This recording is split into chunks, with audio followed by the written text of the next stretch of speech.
ជំរាបសួរក៏ដូចជាសួស្តីមិត្តអ្នកសិក្សាភាសាអង់គ្លេសរបស់យើងទាំងអស់គ្នាថ្ងៃនេះយើងមកបន្តធ្វើលំហាត់របស់យើងតទៀតដែលនៅក្នុង test 3ហើយក៏ជាផ្នែកចុងក្រោយនៃលំហាត់នៅក្នុង test 3នេះដែរគឺយើងធ្វើចាប់ផ្ដើមពី number 53រហូតដល់ number 60អូខេ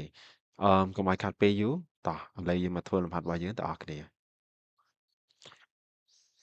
ខេតោះឥឡូវយើងមើល number 53គេដាក់ថា he ចុចចុច listening ចុចចុច music អូខេ ចឹងកន្លែងហ្នឹងតើយើងគួរយកចម្លើយមួយណាចឹងទី1បន្ទាប់ពីប្រធានរបស់យើងដែលជាបរិបទទី3ឲ្យវចនៈគឺ he គឺយើងត្រូវតែប្រើជាមួយនឹងកិរិយាសព្ទ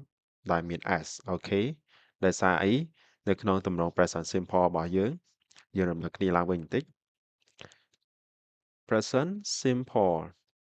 ប្រធានរបស់យើងដូចជា he ដូចជា she ហើយនិង it ពេលដែលយើងប្រើគឺយើងប្រើជាមួយនឹងកិរិយាសព្ទដែលយើងត្រូវថែម s ឬក៏ es អូខេឬក៏ឆេងវ៉ាដូចជា is អញ្ចឹងឯងអូខេអញ្ចឹងករណីរបស់យើងគឺយើងត្រូវកលេចមើលចម្លើយមួយណាដែលមាន s កលេចមើលចម្លើយរបស់យើងមាន a like ហើយនឹង to b likes ហើយនឹង to c likes ហើយនឹង off ហើយនឹង d likes ហើយនឹង with អញ្ចឹងចម្លើយដែលមាន like ហ្នឹងគឺមានដល់ទៅ3អញ្ចឹងយើងអាចeliminate ចម្លើយ A មួយចោលក្រោយមកទៀតយើងត្រូវក្រឡេកមើលជាមួយនឹងកិរិយាសព្ទ listen ចំពោះ listen គឺយើងប្រើជាមួយនឹងពាក្យថា to អូខេព្រោះយើងស្ដាប់អ្វីមួយអញ្ចឹងណាអញ្ចឹងចម្លើយដែលយើងយកជាការបានហើយជាចម្លើយត្រឹមត្រូវបង្អស់គឺជាចម្លើយ B អូខេ Move on to number 54 How ចុចចុច he ចុចចុច to work អានេះគឺជាល្បាលសំណួរអញ្ចឹងនៅក្នុងល្បាលសំណួរអគឺយើងក៏លេចឃើញមាន WH word អូខេសូមតែសេថា WH មុនមួយហើយនឹង word អញ្ចឹងកន្លែងនេះយើងឃើញមាន WH word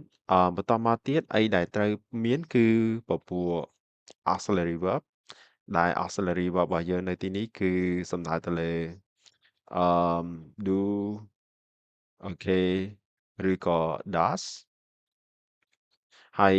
អ្វីដែលឃើញមានបន្តមកទៀតយើងឃើញមានប្រធានរបស់យើងហើយនឹងបន្តមកទៀតគឺកិរិយាសព្ទ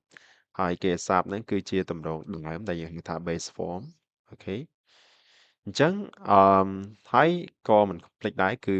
question mark អូខេអញ្ចឹងយើងក៏លេខមើលសំណួររបស់យើងតើយើងបាត់អីអញ្ចឹងនៅខាងក្រោយ how និងនៅខាងមុខកិរិយាសព្ទ he របស់យើងគឺយើងត្រូវការដាក់ពពួក do ឬក៏ does ដែលយើងហៅថា auxiliary verb កន្លែងណាមួយហើយខាងក្រោមមួយទៀតគឺយើងត្រូវការកិរិយាសព្ទដែរតែជាកិរិយាសព្ទទម្រង់ base form ឬក៏ទម្រង់ដើមតែនិយាយស្រួលស្ដាប់ជាប្រភេទកិរិយាសព្ទដែលអត់មានថែមអីឲ្យវាទេអញ្ចឹងឯងអញ្ចឹងចម្លើយដោយសារ auxiliary verb យើងមាន2យើងមាន do ផងយើងមាន does ផងតែដើម្បីឲ្យដឹងថាប្រើមួយណាយើងក៏លេចមើលល្បះដែលជាប្រធានរបស់យើងគឺ he អញ្ចឹងយើងប្រើជាមួយនឹង does អញ្ចឹងចម្លើយដែលមាន does នៅខាងមុខយើងក៏លេចមើលឲ្យអស់ពី A រហូតដល់ D អញ្ចឹង A យើងមាន do ហើយនឹង go យើងមាន B does ហើយនឹង goes យើងមាន C does ហើយនឹង go ហើយនឹង D គឺមាន does ហើយនឹង play ចម្លើយ B C និង D សុទ្ធតែមាន does ដូចគ្នាតែចម្លើយ A អត់មានទេអញ្ចឹងយើងអាច eliminate មួយចោលដែរអញ្ចឹងនៅសល់3នេះបន្តមកទៀតកលេចមើលខាងក្រោយ he យើងត្រូវការបំពេញកិរិយាសព្ទទម្រង់ដើមកលេចមើលអស់ចម្លើយ B គឺយើងទៅសេយើងឃើញមានពាក្យ goes ដែល go ថែម es អញ្ចឹងយើងអត់យកទេមួយទៀតគឺកិរិយាសព្ទ go ហើយនឹង play អញ្ចឹងយើងនៅសល់ C និង D អឺកន្លែងមើលរបស់យើងអឺយើងមិនអាចនិយាយថា play to work ទេយើងនិយាយថា go to work អូខេនេះវាសមជាមួយអត្ថន័យវាស្ដាប់ទៅអាចយល់បានអញ្ចឹងឯងចម្លើយដែលយើងយកជាការបានគឺចម្លើយ C Number 55 Anna likes Joanna but Maria doesn't like ចុចអូខេកន្លែងហ្នឹងគឺពាក់ព័ន្ធជាមួយនឹងពពួក object pronoun យើងហៅថាពពួកសព្វនាមតែជាសព្វនាមកម្មសិទ្ធិអញ្ចឹងឯងក្លេកមើលតើនៅក្នុងចម្លើយរបស់យើងហ្នឹងគឺមួយណាជាពពួកយើងហៅថា object pronoun ឬក៏ពពួកសព្វនាមកម្មសិទ្ធិព្រោះមូលហេតុដែលយើងត្រូវការពពួកសព្វនាមកម្មសិទ្ធិព្រោះជាទូទៅរបស់យើងគេហៅ sentence pattern យើងមាន subject ជាមាន verb ហើយយើងមាន object អូខេអឺអានេះគឺជាទម្រង់របស់ល្បះទូទៅជាភាសាអង់គ្លេសរបស់យើងអូខេអឺរបស់យើងណាគឺផ្ដើមដោយ Anna ហើយនិង Joanna ជាបុគ្គល2នាក់ហើយ Maria នេះគឺជារបស់បន្ទាប់អូខេហើយរបស់នេះគឺចង់និយាយថា Maria គឺមិនចូលចិត្តទាំងពីរនាក់ដែលយើងបាន mention ឬក៏ដែលយើងមើលឃើញនៅខាងមុខនេះឯងអញ្ចឹងយើងមើលមនុស្សពីរនាក់បើសិនជាសព្វនាមតើយើងប្រើសព្វនាមអីសព្វនាមដែលជំនួសគឺ they អូខេដោយសារមនុស្សពីរនាក់ប៉ុន្តែបើសិនបើវាជាកម្មបត្តិ they នេះគឺជា them វិញអញ្ចឹងណាអូខេកន្លែងមើលចម្លើយរបស់យើងទាំងអស់ចម្លើយហ្នឹងគឺមានតែមួយទេជាពពួក object pronoun ដែល like យើងមានher យើងមាន your ហើយនិង their ទាំងអស់នេះវាអាចជាពពួកអឺគុណនាមកម្មសិទ្ធិវិញអញ្ចឹងណា so ចម្លើយរបស់យើងដែលអាចយកជាការបានគឺចម្លើយ B មួយវិញទៀតសម្រាប់ចម្លើយ A ក៏អាចជាពពួកគុណនាមកម្មសិទ្ធិដូចគ្នាគ្រាន់តែនៅក្នុងករណីយើងហ្នឹងគឺវាមានបុគ្គលពីរនាក់នៅខាងមុខបែបហ្នឹងឯងដែលយើងក៏មិនអាចយកចម្លើយ A បានដូចគ្នាអូខេ More number 56 That's my dictionary Can I have ចុច back please អឺនៅក្នុងករណីនេះក៏យើងត្រូវការដែរគឺពពួកកម្មបត្តិអូខេតែក៏ជាសព្វនាមដែរអញ្ចឹងយើងហៅវាថាជាសព្វនាមកម្មបត្តិដែលយើងហៅយ៉ាងមិញហ្នឹងគឺobject pronoun យើងកន្លែងមើលសិនតើគេចង់និយាយពីអីចម្លើយគឺគេចង់និយាយអំពីវចនានុក្រមសំណួរសួរតទៀតវចនានុក្រមនេះគឺមានប្រមាណចម្លើយគឺមានតែមួយទេដោយសារ dictionary យើងទៅសេអត់មានថែមទម្រង់ plural នៅខាងក្រោយនេះទេអញ្ចឹងចំនួនសព្វនាមមកវិញគឺ it អូខេអញ្ចឹងក្នុងចំណោមចម្លើយទាំង4នៅខាងក្រោមចម្លើយដែលជាពពួកយើងហៅថាពពួកអាចជាកម្មបត្តិបានគឺយើងមាន A មាន B ហើយនិង C ចំណែកចម្លើយ D គឺវាជាពពួកគុណនាមកម្មសិទ្ធិទេប៉ុន្តែអ្វីដែលយើងអាចមកជំនួសបានជាមួយពាក្យ dictionary នេះបានណាគឺចម្លើយ A អ្នកនរគ្នាមូលហេតុគឺដោយសារតែdictionary វាជាវត្ថុអញ្ចឹងណាអញ្ចឹងសព្វនាមដែលជំនួសវត្ថុគឺយើងប្រើ it ដែល like ចំណោយ B និង C គឺអាហ្នឹងយើងប្រើសំដៅលើមនុស្សអូខេ Number 57 Philip ចុច in London អូខេតើយើងយកចម្លើយមួយណាយើងកន្លែងមើលរបស់នេះគឺយើងខ្វះខាតគឺទៅលើកិរិយាសព្ទអូខេហើយចម្លើយខាងក្រោមហ្នឹងយើងឃើញសុទ្ធតែជាកិរិយាសព្ទទាំងអស់អញ្ចឹងអីដែលយើងត្រូវមើលទី1 Philips អាចជាមនុស្សម្នាក់ហើយអាចជាមនុស្សប្រុសដែលយើងប្រើសព្វនាមជំនួសអាចជា he បន្ទាប់ពីហ្នឹងកិរិយាសព្ទនៅទីនេះគឺយើងប្រើក៏ត្រូវបន្ថែម s ឬក៏ es ទៅតាមករណីកិរិយាសព្ទជាក់ស្ដែងយើងកន្លែងមើលចម្លើយរបស់យើង A B C D ចម្លើយ A work ចម្លើយ B starts ចម្លើយ C comes ហើយនិងចម្លើយ D គឺ lives តើយើងយកមួយណាកលេចមកមើលចម្លើយទាំង4ហ្នឹងមានចម្លើយមួយដែលជាចម្លើយខុសគឺ A យើងមិនអាចសរសេរវាដោយមិនមាន S បានទេអញ្ចឹងយើងអាចលុបមួយនឹងបាននៅសល់3បន្ទាប់ពី3នឹងរួចយើងកលេចមើលជាមួយនឹង preposition in តើយើងគួរនិយាយកិរិយាសព្ទមួយណាដែលប្រើជាមួយ in ត្រូវ start in comes in ឬក៏ lives in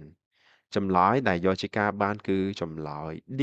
យើងនិយាយថាយើងរស់នៅមិនមែនចាប់ផ្ដើមឬក៏មកទេអូខេ Move on to number 58នេះគឺជាលំដាប់សំណួរគេនឹងចុច he married ចម្លើយគេដាក់ថា no he ចុចអូខេតើកន្លែងហ្នឹងគួរយកចម្លើយយ៉ាងម៉េចក្រឡេកមកមើលរបស់យើងតើយើងប្រើអឺពពួក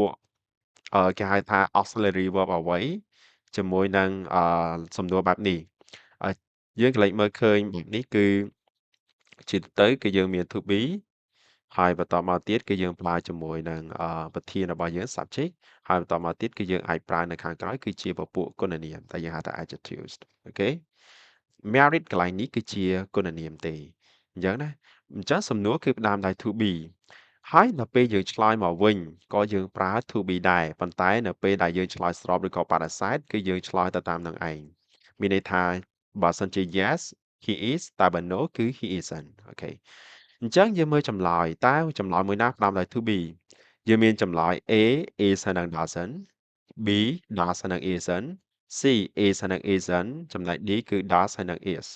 ចម្លើយដែលផ្ដើមដោយ is គឺមានចម្លើយ A និងចម្លើយ C ដល់ឡែកចម្លើយ B ហើយនិង D ហ្នឹងគឺយើងអត់យកទេគឺយើងលុបវាចោលក្រឡេកមកមើលពេល response ព្រោះមានសំណួរមានចម្លើយមានការឆ្លើយនៅខាងក្រោមនេះអញ្ចឹងបើសិនគេសួរ to be ក៏ឆ្លើយមកវិញក៏ to be ដែរអញ្ចឹងចម្លើយដែលត្រឹមត្រូវគឺយើងយកចម្លើយ C អូខេ right number 59 what ចុច she do ហើយខាងក្រោម she is an interpreter តើល្បះសំណួរនេះគឺខ្វះអីហើយចម្លើយចេញមកបែបនេះសំណួរនេះគឺយើងមានWA word question ដែលយើងហៅថា WA word អូខេឥឡូវយើងអាចមើលនៅនេះបានយើងមាន WA word អូខេបន្តមកទៀតតើមានអ្វីកន្លែងនេះវាជាសំណួររបស់យើងកន្លែងមកមើលខាងចុងល្បះយើងមានគេស័ព្ទ do អញ្ចឹងបើមានគេស័ព្ទ do មានន័យថាកន្លែងនេះគឺត្រូវប្រើពពួក auxiliary verb ដូចជា do ឬក៏ does អូខេបែបនេះហើយក្រោយមកទៀតយើងឃើញមាន subject ហើយនឹងមានកិរិយាសព្ទដែលយើងហៅថាជាកិរិយាសព្ទទម្រង់ដើមកិរិយាសព្ទ base នឹងឯងអូខេ right វាខុសពីnumber 58ដែលសារ58ខាងក្រោយនេះវាមិនមែនជាកិរិយាសព្ទទេវាជាពពួកគុណនាមអញ្ចឹងតម្រូវឲ្យសំណួរយើងបានដោយ to be ដែលឡែកខាងក្រោមនេះជាកិរិយាសព្ទអញ្ចឹងឯងបានយើងប្រើសំណួរដោយមាន auxiliary verb យកមកជួយបង្កើតអូខេបែបហ្នឹងតើយើងយក auxiliary verb មួយណា do ឬក៏ does យើងក៏លេចមើលប្រធានរបស់យើងនៅក្នុងល្បះសំណួរដដែលប្រធានរបស់យើងគឺ she អញ្ចឹងហើយចម្លើយដែលយើងយកមកប្រើគឺត្រូវតែជា auxiliary verb does ក្រឡេកមកមើលចម្លើយរបស់យើងទាំងអស់យើងមាន A is B do C does ហើយនិង D are គឺយើងយកបានហើយចម្លើយដែលត្រឹមត្រូវគឺចម្លើយ C អូខេ number 60នេះក៏ជាល្បះសំណួរដែរគេដាក់ថាចុច he sleep well អ្នកនរគ្នាយើងក៏លេចមើលទម្រង់សំណួរនេះទម្រង់សំណួរនេះអ្វីដែលខ្វះគឺ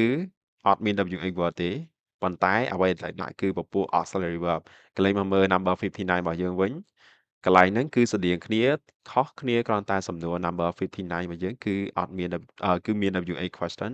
តែ60របស់យើងគឺអត់មានទេតែអីដែលយើងឃើញមាននៅខាងក្រោយប្រធានរបស់យើងពាក្យថា he នេះគឺកិរិយាសព្ទ sleep អញ្ចឹងមានថាសំណួរគឺយើងត្រូវប្រើជាមួយ auxiliary verb ហើយដោយសារប្រធានរបស់យើង he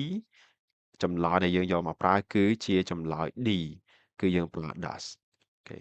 អូខេអញ្ចឹងវីដេអូរបស់យើងគឺមានត្រឹមប៉ុណ្ណឹងអរគុណដល់អ្នកគ្នាដែលបានចូលរួមទស្សនាវីដេអូនេះតាំងពីវគ្គមុនរហូតដល់វគ្គនេះហើយសង្ឃឹមថាអ្នកគ្នាបានរៀនសូត្រច្រើនពីមេរៀននេះហើយបន្ទាប់ពី test 3នេះទៅយើងនឹងចូលដល់មេរៀននៅក្នុង test 4ហើយសូមរងចាំទស្សនាដល់អ្នកគ្នាហើយយើងជួបគ្នាជាមួយនឹងវីដេអូនោះនៅពេលក្រោយទៀតអរគុណច្រើន